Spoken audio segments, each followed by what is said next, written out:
I've got a good position here, my boss is proud of me. Said so in a letter that he wrote the other week. My parents too are happy, which is nice. Without their encouragement, I never would have tried. But now, much to the horror, I've decided I might quit. What's the point in working hard when I can hardly live? The key to my survival lies with you. Don't ask me what you've got, I only know that what you do. For a minute of your time, a minute of your time, I would gladly go with you anywhere. For a minute of your time, a minute of your time, I'd be happy in despair. It's funny how our lives are marked out in a certain way. Call it fatalistic if you want to, that's okay. The point I'm trying to make is a rule.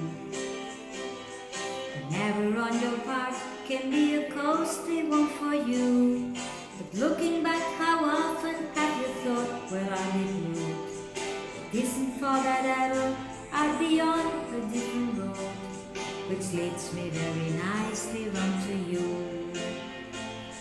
You know how much I love you, and until you love me too. For a minute of your time, a minute of your time, I could gladly go with you anywhere.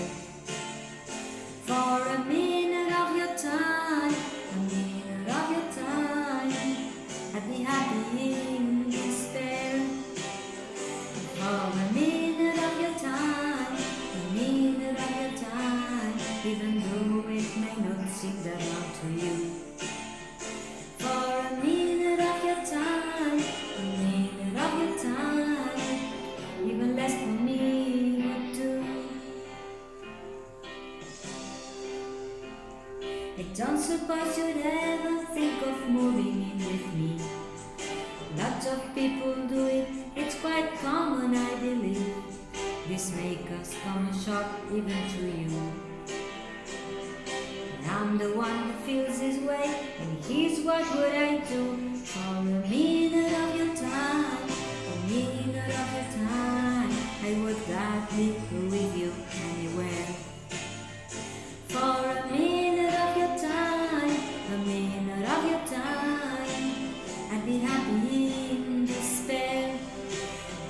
For a minute of your time, a minute of your time, even though it may not seem that long to you. For a minute of your time, a minute of your time, even less for me would do. For a minute of your time, a minute of your time, even less for me